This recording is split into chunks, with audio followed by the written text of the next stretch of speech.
ইবনু উমার রাদিয়াল্লাহু তাআলা আনহু বলেন, ভালোভাবে পরিষ্কার করাই হলো পূর্ণরূপে ওযু করা।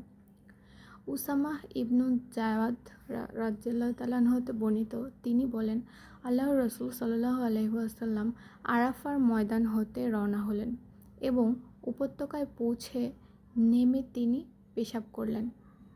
অতঃপর ওযু করলেন, কিন্তু উত্তমরূপে ওযু করলেন না। আমি বললাম, হে আল্লাহর রাসূল, সালাত আদায় করবেন কি? তিনি বললেন, সালাতের স্থান তোমার সামনে। অতঃপর তিনি আবার সাওয়ার হলেন।